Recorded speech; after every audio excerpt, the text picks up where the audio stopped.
Welcome to the Cannabis Equipment News Podcast. Hi, I'm David Manti with the Cannabis Equipment News Podcast, and with me today is Dave Nestoff, Director of Product and Engineering with Simplifya. Thank you very much for joining me today, Dave. Yeah, great to be with you, David. All right, before we get started, please make sure to like, share, and subscribe to the podcast. You could also help us out a lot by leaving a positive review. Finally, to email the podcast, you could reach me at david@cannabisequipmentnews.com. All right, so I'd like to start off with, I read that you've spent the last 5 years at startups. So what is it about startups that you particularly enjoy?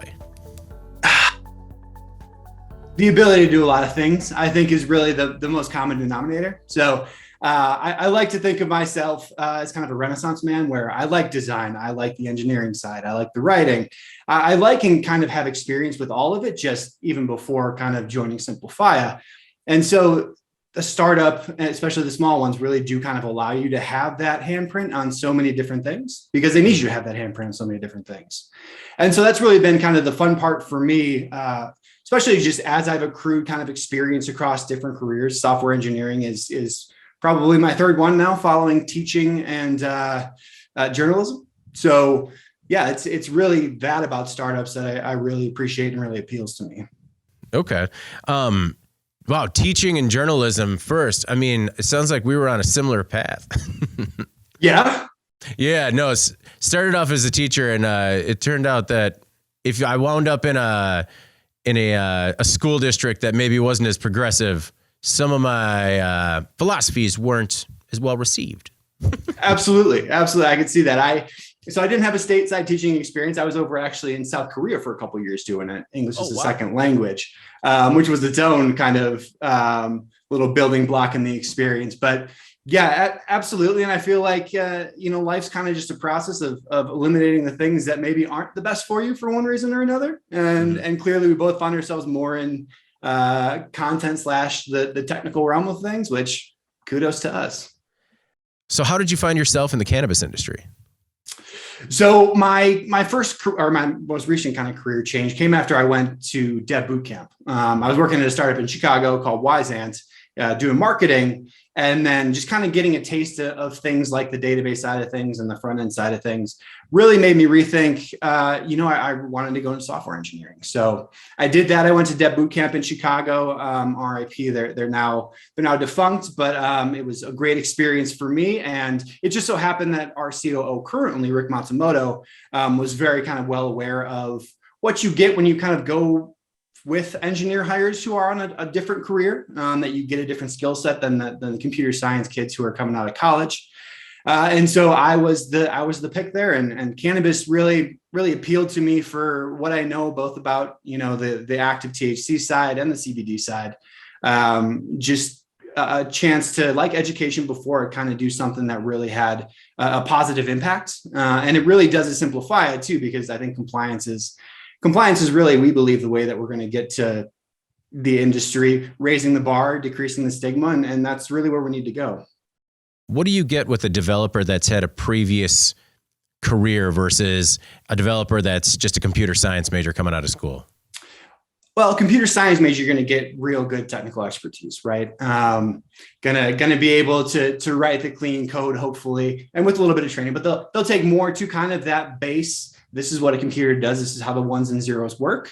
Certainly beneficial, but I think a little less so at a startup, where you need to know, how do I come in being good at documentation? How do I come in being good at understanding how we're helping the clients? A lot of developers, and there's certainly a stigma for engineers that, they're buried so far behind the keyboard that you don't always necessarily, they're not always willing or inclined to kind of think through to the end user. And that's been huge for Simplifya. That's huge for any, I think, software developer in such a unique position, working on new things and trying to solve new problems. So it's that kind of aspect of the presentation, the data understanding, the business case understanding that really makes, I think, has made my time and my getting up to speed at Simplifya such a successful one.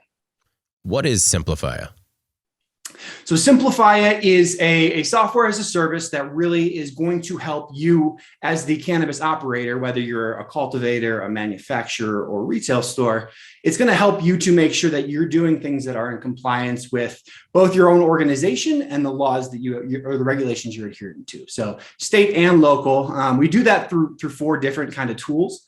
Basically, it's a self-auditing and assessment tool. It's a standard operating procedure tool, a license tracker tool, and then a smart cabinet tool, which is document storage, but all of which is kind of meant to deliver content to you. And that's relevant to where you're at, what state you're in, and what city you're in. And we have a very robust legal/regulatory affairs team is what they're called, that really takes the regulations, and we've taken 14 million kind of words of regulations so far and puts them into audit questions or standard operating procedures. So we give you these kind of out of the box tools that you're able to use to make sure that you're complying where you need to comply and with what you need to comply to.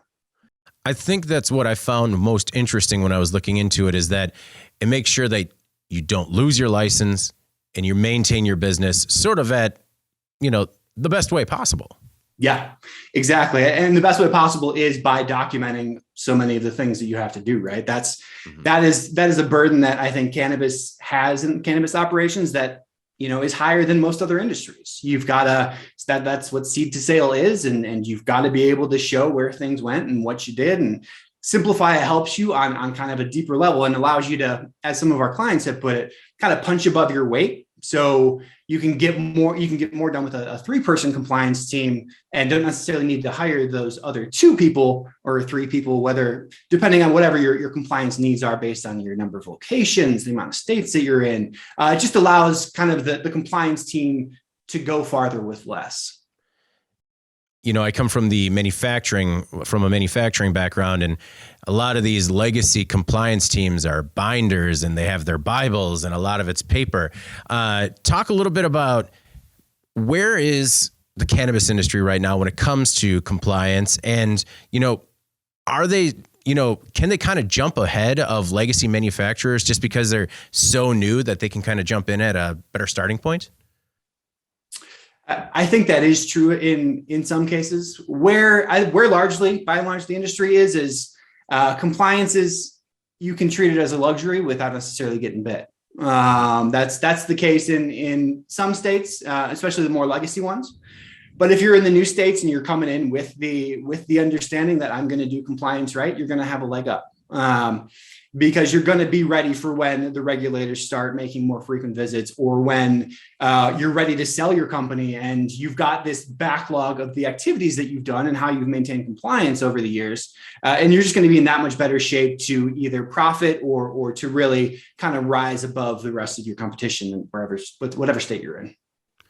So you talk about being a Renaissance man, wearing a lot of hats. That's something that I've always enjoyed too at startups and at younger companies, independent companies. Is that something, do you fear Simplifya becoming a larger company and, kind of putting you more in a box, so to speak? No, not necessarily. I think what's really interesting about what Simplifya has done is, one, we've built ourselves this moat with the content piece of it. We've been doing it for 5 years, for one. There's a lot of very standardized processes from all aspects of hiring to actually how we produce the content.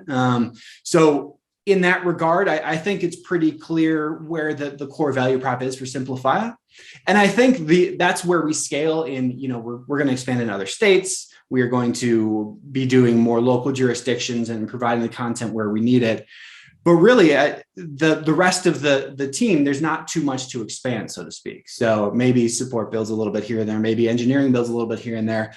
But we're not really going in a direction where Simplifya needs to be a gigantic company, because we can serve a gigantic market at a relatively small size, given the nature of our model. When you talk about providing content, what specifically is that? Is that the, sort of rubric or the playbook for people? Is that, the legislative outline? What is that? Fantastic question. So I'd say by and large, and this is really where Simplifya started, it is taking the entire set of regulations, let's say for the state of Colorado and Denver, Colorado. And for our audits, what we do is we put them into yes or no questions. So you can kind of have it's very catered to you specifically and even the licenses that you have at your facility. So you're going to see different questions if you've got manufacturing licenses versus retail licenses.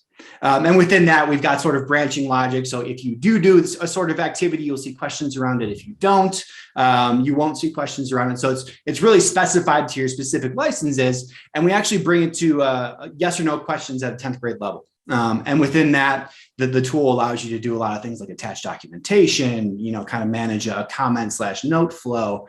But it really, I think that's the simplest example of really how we take the regulations and transform them into really what's relevant for you. What is your clientele? What's your customer base like after 5 years? After 5 years, we're over 1,000 locations. We've got MSOs and one location shops alike. We do also have a set of modules, the same set of modules, but geared towards ancillary companies. So who we would consider lawyers, consultants. That's a bit of a smaller part of our client base, but yeah, we are touching all aspects kind of the industry. We're in 21 states, touching all sorts of manufacturing versus cultivation versus distribution. We cover all of those things. And, so we've really just kind of had to work through that's one of our biggest challenges, as it were, is everybody operates in a completely different way. And that makes finding a common denominator for a software kind of a challenging thing to do. But we're doing that in what I feel is a really good way by allowing the system to be configurable to you and your needs. Well, the common denominator is 10th grade level, yes and no questions.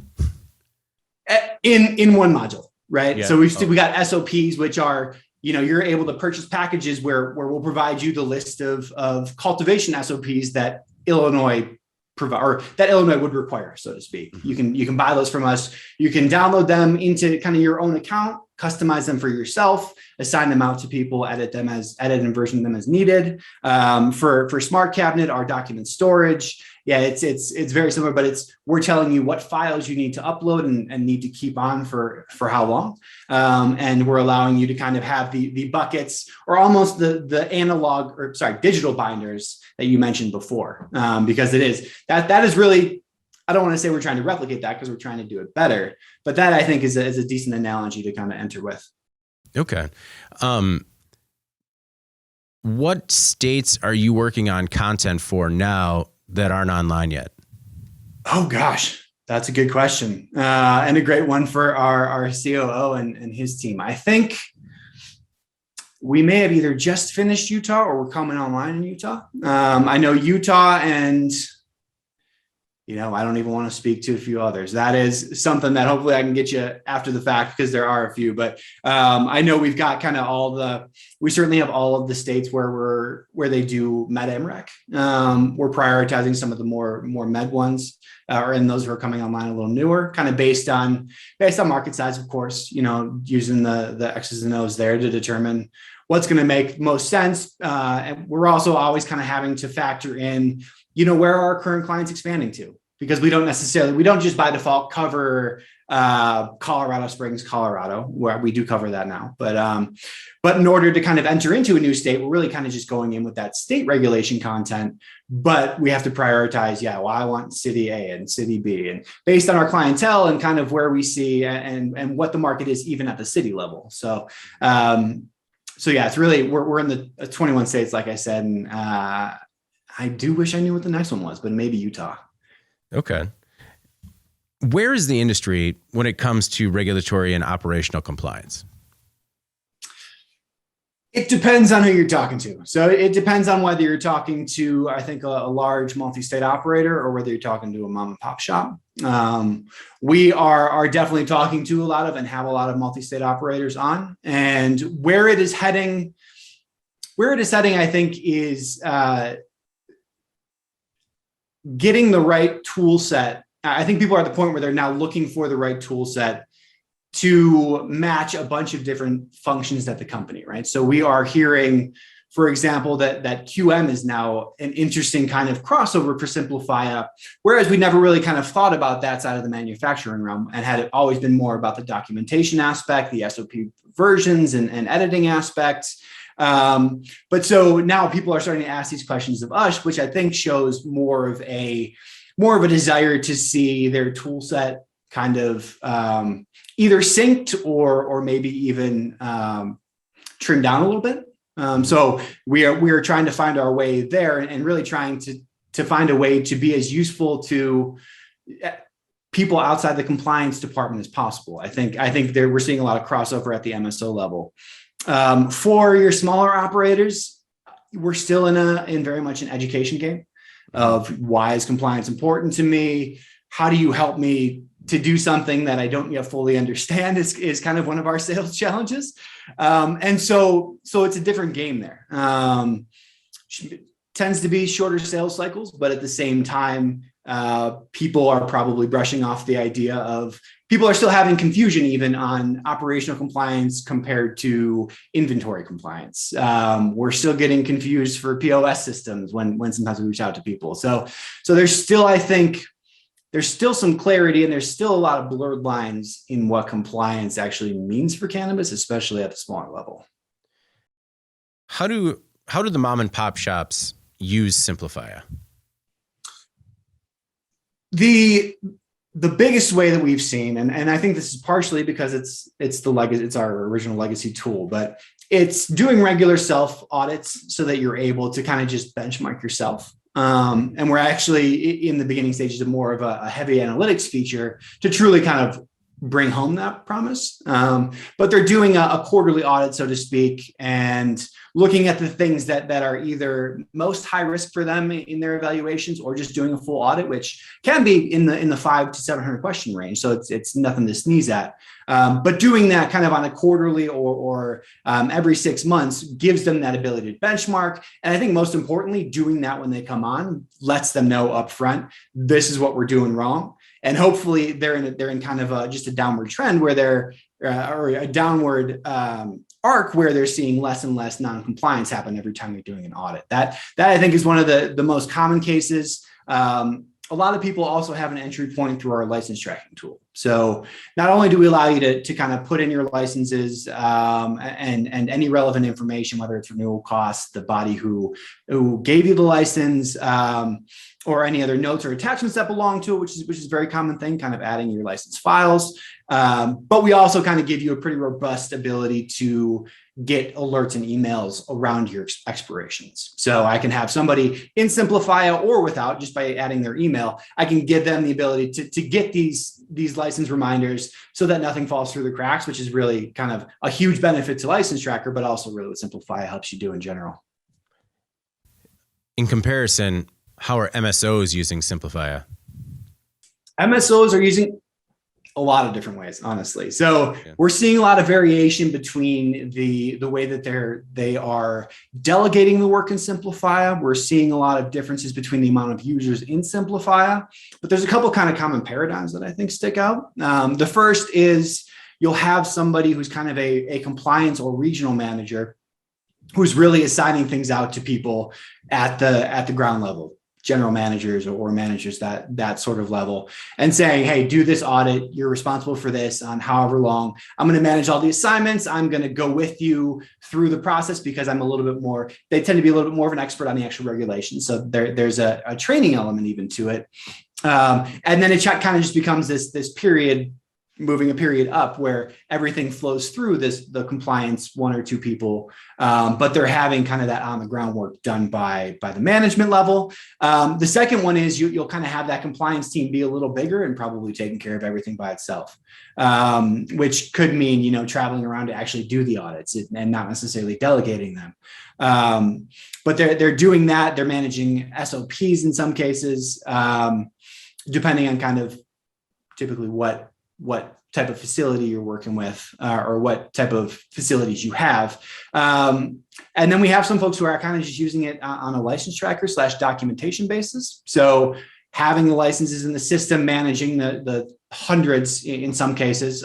We allow you to manage employee badges as well, not just the state licenses. We actually allow you to kind of track anything that has an expiration date. So it could be very much in the equipment realm. Okay. And so we allow you to track those and control that. So we've got a lot of people who are kind of using that more documentation side of the app, wherein, I'm not only adding and having this whatever alert notification system I need for my licenses and badges, but I'm also putting all the relevant files there so that they're there. Anybody who needs it, whether that be our team or finance or so on and so forth, can come and find these things. And we're kind of creating this documentation capsule for a license, which then also kind of feeds into our smart cabinet, our overall document storage, which people have called kind of more of the long term as it relates to the licensing side of things. So how are you guys preparing for if and when federal legalization comes down and maybe all of a sudden everything's got to change? Yeah, everything's got to change, but I think there's a few things that make us think it's going to be pretty manageable for us. One, we've dealt kind of with the big challenge off the bat is getting federal content, right? So the assumption being there's something that needs to be kind of translated at the federal level in the way that we do state regulations or local regulations. We're confident in our ability to do that. We've done some federal based stuff around the CDC since COVID has happened. So there has been a federal touch to our content. And it's really small tweaks to the system as far as that goes. I don't see a lot of the other aspects of the system changing too much outside of potentially how people choose to audit themselves and how maybe that changes. But at the end of the day, you're likely still going to have the state knocking at your door sometimes. You're likely still going to have the local jurisdiction knocking at your door sometimes. And so between that and the fact that I need to document this business, because even if federal comes along, there's still going to be a lot that I have to adhere to from a documentation standpoint. There's still going to be, it's not going to just naturally make or magically make all of the kind of the reason that seed to sale is a big premise of this industry. It's not going to make that go away. And it's certainly not going to go away in the same way for every state and every local jurisdiction. So I think we're ready to roll with the punches on that. But as far as our content and what the essence of the app does, documentation, I think that value prop is still alive and well once federal comes. What are the advanced analytics tools that you're working on? So we are working on the ability to really better compare yourself to yourself as well as yourself to kind of benchmarks across the system. So the two biggest things that really are kind of coming out as an MVP, as we call it, is going to be looking at kind of the auditing side of things. So looking at one, being able to see location A versus location B, what percentage of questions are answered non-compliant in audits at each one? Furthermore, if I break it down, are there specific categories that I'm doing poorly in at one location versus another? So I can really hone in on more of a strategy for how I'm going to tackle kind of compliance. And the same premise for what we call action items. So if you get something that's non-compliant, basically you need to take an action to fix that. And so action items help you with that remediation. So same thing, kind of looking at on a task basis, how many of these have actually been closed? How long has it taken to close them? And really helping you just tighten the bolts of how you're using Simplify is really where we want to go with it. As well as giving people kind of a language that they can speak in terms of their compliance and in terms of their remediation. How is it sold? Is it billed based on company size and the number of seats? It is billed, not number of seats. So we'll allow you to have an unlimited number of seats. It is billed based on company size in however many locations you want to add. So basically, let's say I've got 60 locations or 60 facilities across the states. I'd be billed $289 as our base price for each one. That gives you access to everything: audits, SOPs, license tracker, and smart cabinet. And the way that really works is because you need to have that location in the system to really benefit, because you're getting content that is relevant to the locations and the licenses of that location. So it's not like you can necessarily just come on, if I've got 60 locations, come on and just put one location on and get all the content that I need. Because at that point, you're really only going to be getting, Salt Lake City, Utah, and that's not relevant for a Denver location or even a St. George location. Mm-hmm. When a new client comes online, what is that ramp up process like? So it's been a very interesting kind of learning curve there. It became apparent to us within the last few years that compliance is strategy. This is not an app that you can kind of come on and use mindlessly. It's the kind of thing where I kind of want to know what I'm doing going in. I want to understand, like I was saying, what do I want to do? How do I want to use audits, right? What is right for my team? How often do I want to schedule them to make sure I'm meeting my compliance? And so it's become much more apparent to us over time, and we've taken a lot of steps to making sure that we've got a lot more robust of a training period. So we are seeing, especially at the MSO level, a lot of different users coming on. Like I said, there are those users who are maybe less privileged in terms of their permissions, but they're responsible for doing that on the ground work, like conducting an audit. And so within that, we do everything that we can to get anybody who's a user into at least one training. Typically tends to be, I think, kind of two. And then we have a kind of a very robust kind of support paradigm where we're helping users achieve what they need to. And so it's very kind of, I want to say it's very customized because it depends on what you're doing is what will kind of gear you to do in the system and gear you towards what you should be doing first and what should be down the line. I want to ask a little bit about your time at Simplifya again. It seems like you've had just one heck of a rise up the corporate ladder. Could you talk a little bit about to what do you attribute to from in the last 4+ years going from developer to director of product and engineering? I attribute it to kind of the first few things that we talked about. One is I think that's part of what you get when you do come with somebody, or you do hire somebody who is on a second or third career. You get that sort of ability to really come in and proactively think about what needs to be done, as opposed to, a college student. You may more expect that person to come in and expect to be told the things to do. At least that's been my experience coming out of college and some of the jobs that I had. So that was a major thing. I think that's also kind of the opportunities that a startup affords you. You get to get your hands on things faster and on more things faster. And as you do that, you have kind of a bigger list of experiences to pull from that really make the jump from a associate software engineer to a software engineer work. Or I got from just a regular software engineer to a senior by building kind of an internal app that we use. So I got to experience all aspects of development that I wouldn't have even if I were at a bigger company in a development role. So I think it really boils down to kind of a lot of validated experience, as our CEO likes to put it. And there's just kind of more to go around at a startup. And I'm always happy to kind of take those things on because those are really the challenges that I think drive me professionally. So what was it that made you make the jump into that dev bootcamp? Because if I read it right, it looks like before that, you were promoting an Oscar-winning film short about a 109-year-old piano-playing Holocaust survivor. So, I mean, how did you, I'm just kind of curious about making that move. Totally. And David, I'm so glad you brought up the lady number 6. That was such a rewarding experience, but very cool that came up. Really, it didn't fulfill me, I think, professionally, in a way that the technology aspect does. And really, I think a great example of that was, I think I really like the data side of marketing. Marketing afforded me access to data in ways that I never really had prior to what went in journalism, for one.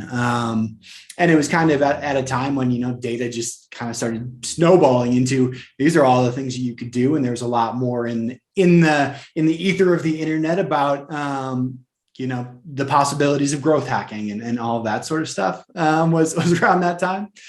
So that kind of combined with just, I didn't see a future in marketing. I didn't really see myself wanting to get into a CMO role. That didn't really drive me as an end destination. And then, I had a chance to do things like code HTML pages and dive into SQL and databases to understand how I could kind of help improve the content for Wyzant, where I was at the time. And that really kind of just hooked me. And that, and obviously it's no secret that software engineering is a well-compensated position. So I think that only made it all the easier. But the hard part definitely was kind of pulling that trigger to say, all right, let me leave my job and go back to school for 12 weeks. But it was very worth it, because Dev Bootcamp was not only great from a technical aspect, but they were really great from kind of a personal growth aspect as well. Did you have any base that you went into this bootcamp with, or did you kind of just go into a development bootcamp cold? Well, I had a base in that I had a small base. So that was, I think, but that base was ultimately not a lot of things that we focused on in Dev Bootcamp. So I had a small basis in understanding kind of, the core concepts of databases, tables and relational databases, things like that. I had an understanding of HTML and CSS. That prepared me a little bit. I think gave me some important tenets of development, but it didn't prepare me, time to learn something like Ruby on Rails, which is what Dev Bootcamp did, and really what it takes to kind of understand and learn just a development framework like that. But it was something that I went in with a lot of vigor, because I did just have so much excitement about what I learned for the database stuff, for HTML, CSS, that I felt like I could only be learning things that were more exciting for me. And that actually turned out to be true. I wanted to go back into Simplifya's features and sort of just run down the top 4 that I have and see if you could give me sort of a high level description of what each sort of provides the user. Of course. So we've talked about it a lot, but high level, what's Simplifya's self-audit? Simplifya's self-audit allows you to just create an assignment where you are in fact just choosing your location, choosing the licenses that you want to, and it's going to spit out a set of questions for you that help you to understand whether or not you're complying with your state laws and regulations. All yes, no, at some conditionals. And like I was saying, if you do something, you'll see some questions. If you don't, you won't see those questions. And then it allows you to just kind of answer in a yes or no format to get to, when you're finished, basically the list of what you're doing in a compliant manner versus what you're doing in a non-compliant manner. Is Simplifya an app that's downloaded onto individual devices? No, by and large, the 4 main features live within just a web app. So you'll just go to app.simplifya.com. You can do it on of course, a phone browser or just a normal laptop browser. We do have a mobile app, and that is only in the audits realm, and that is geared towards if you're somebody who is not always going to have access to the internet. We allow you kind of that offline functionality to get the questions, to answer them in that same yes or no format, and then port them back up once you're done, where they'll ultimately live, where the reports live in the web app. With all of this seemingly proprietary information living in this app, can you speak a little bit about the security? Is that ever an issue or a concern as people are coming online? Oh, definitely a concern, right? So, we have a really good foundation in that Simplifya is built on AWS. So we benefit from the foundations and the structures that they've put into place. But certainly, we do have concerns about making sure that we're taking the right steps with PII, personally identifiable information, of how we're storing people's documents, and we take pretty secure. Shift left is typically what they call it, but we take pretty secure steps throughout the development process to make sure that the documents and the user information is being protected. Jumping back into Simplifya's features, tell me about the SOP feature. SOPs, so standard operating procedures, really allows you to kind of build out what are step-by-step processes or just documentation around proprietary things of your own. So whether it is cultivation practices, manufacturing practices, we allow you to build those out in a format that allows it to be both assigned out and or kind of versioned in a way that you've always got a current version, and you've got and most importantly, your back history of what your SOPs look like as they versioned. And so on top of that, we actually do build our own SOP templates that you purchase outside of the subscription fee, and you have access to just download them and customize them in whatever way makes sense for you. So very popular in California, where SOPs are a huge part of the application. Typically pretty popular wherever SOPs are a huge part of the application. But we really do, and this is where the QM aspect comes in, we really do kind of allow you this historical look and to allow you to kind of make that more task-based as you talk about your operating procedures. Are we talking about high-level facility management, or is it all the way down to trimming? In terms of what we provide, I don't believe we offer, I can't speak to if we offer kind of things at that level of trimming. It's going to be a little bit more at the operational side of your books and records, that sort of stuff, how you're operating in that regard. But you're able to kind of customize and add your own and cover whatever you want. And not only can you do that, but you're able to assign them out to multiple people across your org. You're able to connect them to specific states and or locations to kind of customize who's able to see things or be assigned to them. And so you've kind of got that full flexibility of editing and then ultimately kind of acting on the SOPs, even if that's only having people sign off that they read a new version of something. What is the smart cabinet?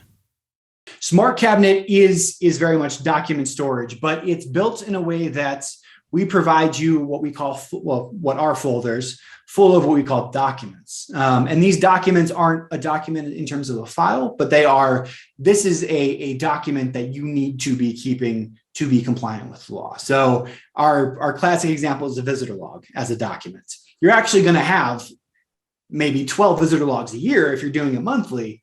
But we give you the option, or we make it so that you're tying those to kind of this broader document, which not only becomes a collection in a folder sort of way, but it also comes kind of with descriptive aspects that will tell you the citations that are relevant for it, will tell you why it's relevant based on the process that our RA team went through to kind of develop it. And so you've got it also customized to the locations and the licenses that you have. So we're basically giving you a cheat sheet of the things that you need to be keeping for your documentation, your document compliance. Okay, and I have to imagine that is pretty close with license tracker. It is, and only getting closer. License tracker is probably the simplest at face value. It's just, it's allowing you to add the necessary fields and necessary data about your licenses, while giving you the functionality to, if you want to manage your own categories for specific things, you're able to do that. You're able to kind of bulk import licenses to really kind of ease the process of getting people who do have a lot of licenses onto the system. And then on the back end, really allowing you to be proactive. It's a lot more of a set it and forget it kind of manner than I think the other parts of the app. Because done right, you've got your information in there, you're getting alerts when things are up and due, and then you're coming in and you're actually doing things to get towards license renewal or to update the license, whatever it may be. But it allows you to kind of tap people across the organization through the way those notifications work. Getting people out of those spreadsheets. Exactly. And we have a lot of people who have, we've had product calls and they're like, all right, so I'm just doing this in this rainbow colored spreadsheet that's got thousands of licenses, and, finance has to be a part of it. And so does so many other parts of the organization. And so we've done a lot to make sure that we can kind of be that central hub, that source of truth, if you will, so that you've got the information about, one of the most important things about a license is how much it costs you to renew it. So you can kind of have all of that in the same place, in addition to the files that you need, or the files of the license itself, so that you do have that and people can know where to access it. Simplifya recently, or last year, raised some pretty significant funding. Can you talk a little bit about how that had an impact on the company? Absolutely. So we are, I don't think it's overly, well, it's been announced, but I don't think it's overly common knowledge that we are kind of trying to make our way into the e-commerce realm, as there's certainly a significant tie to compliance. So that was a pretty big part of it, was just kind of expanding our footprint, expanding the umbrella of the Simplifya family. That's all I can really say about it, I think, now. But in addition to that, it is, it's kind of helped us to expand the team in the ways that we needed to add a little bit more across the, in particular, sales and regulatory affairs side of things. And doing that is what kind of allows us to scale into other states and also kind of explore some other offerings, like how we become a better bridge for say financial institutions or insurance agencies. So to kind of get a little bit more out there in terms of a product offering, whether that's through our app or through other things that are maybe a little bit more in their infantile stages right now, but are certainly hopefully gaining traction. So a lot of going to that, but not huge growth. Like I was saying, it's certainly just added some new faces to the team. How much was it in funding? Was it 2.5? I think it was closer to, to 4 or 6. Okay. That's what I thought. I didn't know if my math was wrong or I shouldn't have been adding. Okay. Definitely not a division question though. That's for sure. But no, I think, I believe it was 4 to 6 is what we came out with. Okay. So what has been the most challenging aspect of the job for you so far?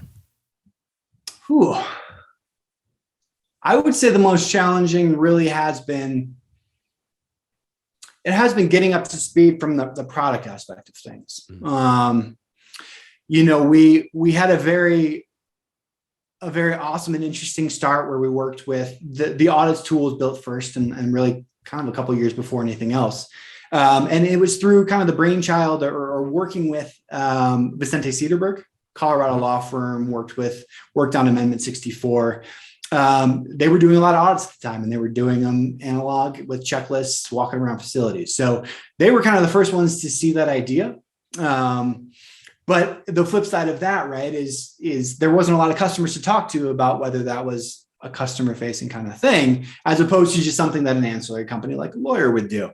So there's been a lot of learning around who the main users are, what the clientele needs, really trying to become need driven in terms of how we approach building things, because there isn't a good example necessarily of what we're trying to do. That maybe the best would be some of your enterprise scale ERPs.